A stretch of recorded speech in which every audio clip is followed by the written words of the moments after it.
अब जरा रुकिए और मेरे साथ आइए, एक बार फिर चलते हैं बिहार।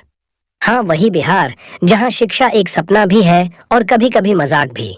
आज की कहानी एक ऐसे छात्र की है जो इतना होशियार निकला, इतना टैलेंटेड निकला कि 100 में से पूरे 151 नंबर ले आया।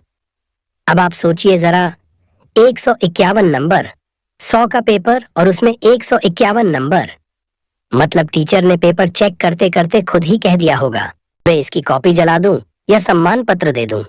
पर जनाब, कहानी यहीं खत्म नहीं होती। इतना शानदार नंबर लाने के बावजूद बच्चा फेल हो गया। अब आप सोचेंगे कैसे? हमने भी यही सोचा। तो सिस्टम बोला, इतना टैलेंट तो हमारे पास कैलकुलेट करने की मशीन ही नहीं है। हमारा सॉफ्टवेयर 100 तक ही गिन सकता है, ये 151 कहाँ से आ गया? बेचारा बच्चा आंखों में आंसू लिए बोला, बाबू साहब, पास ही कर देते, भगवान कसम आईआईटी तक छोड़ देता। अब आप बताइए, जहां बच्चा पेपर में अपने दिमाग का ऐसा विस्फोट कर दे कि नंबर स्केल ही फट जाए और फिर भी सिस्टम बोले फेल हो गया बेटा, तो उस सिस्टम को आप क्या कहेंगे?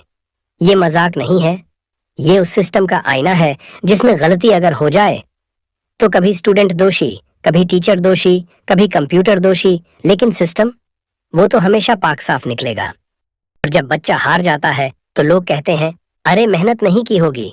कभी कोई नहीं पूछता कि मेहनत करने के बाद भी अगर नतीजा ही मजाक बन जाए तो उस मेहनत का क्या?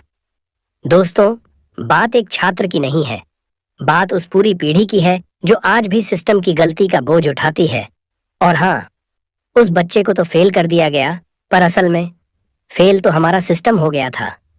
तो अगली बार जब आप किसी रिजल्ट पर हंसें तो जरा ये सोचिएगा कि कहीं वो नंबर नहीं बल्कि सिस्टम ही मजाक तो नहीं बन गया।